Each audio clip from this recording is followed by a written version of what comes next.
गुरुदेव, भगवान राम ने एक धोबी की बात पर विश्वास कर गर्भवती माता सीता को निर्दोष और पवित्र जानते हुए भी राजमहल से वनवास के लिए भेज दिया। इतना ही नहीं, माता सीता को अपनी पवित्रता सिद्ध करने के लिए अग्नि परीक्षा भी देनी पड़ी। तब से यह परंपरा जैसी बन गई है, जहां महिलाओं को बार बार अपने चरित्र और पवित्रता की परीक्षा देने के लिए विवश किया जाता है। समाज से इस बुराई को दूर करने के लिए आपका क्या संदेश है? भाई, वो तो युग बीत गया, उस युग की बात छोड़ो। इस युग में तुम ये जानो, समान अधिकार है दोनों को। शिव शक्ति दोनों समान अधिकार है। पहले सीता आती है, फिर बाद में राम। राधा पहले, फिर बाद में कृष्ण, है ना, गौरी शंकर। इसलिए महिलाओं को प्राधान्यता दी गई है इस देश में। और तुम अलग अलग पुराण पढ़ोगे तो तुम्हें अलग अलग बातें समझ में आएगी। देवी पुराण पढ़ोगे तो सारे देवता देवी के चरणों में पड़े हुए हैं। ब्रह्मा विष्णु महेश सब देवी की जो हूँ बोलती है तो उसी को सुनते हैं सब। इस तरह से उन दिनों की प्रथा, वो व्यवस्था जो थी वो अलग बात है। और राम ने क्या सोचा क्या नहीं सोचा, इसको लेके तुम अभी क्यों परेशान हो रहे हो? अभी का सोचो ना तुम। तुम्हारे जीवन राम का आदर्श जो है वो ले लेना।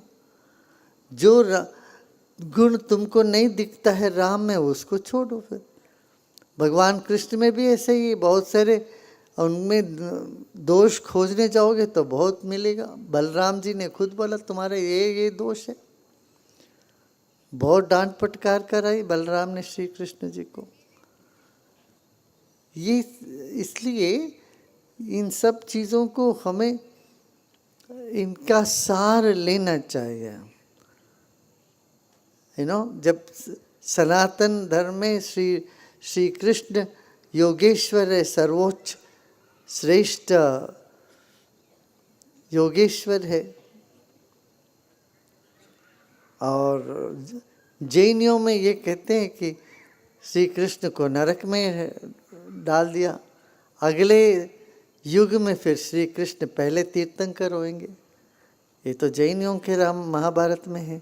इस तरह से अलग अलग संप्रदाय है, प्रथा है, बस उसका सार तुम्हें क्या लेना है वो लेना चाहिए।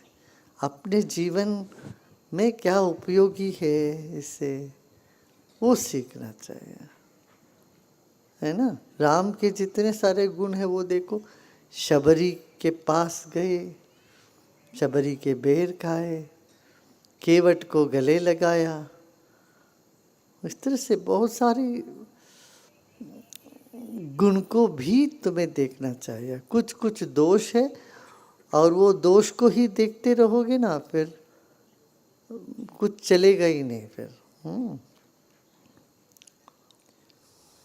गुरुदेव, भगवान ने महिलाओं को भावनात्मक रूप से इतना संवेदनशील क्यों बनाया है कि कभी कभी वे स्वयं को ही संभाल नहीं पाती? गर्भावस्था के दौरान आत्मसम्मान और भावनात्मक स्थिरता बनाए रखने के लिए महिलाओं को क्या करना चाहिए?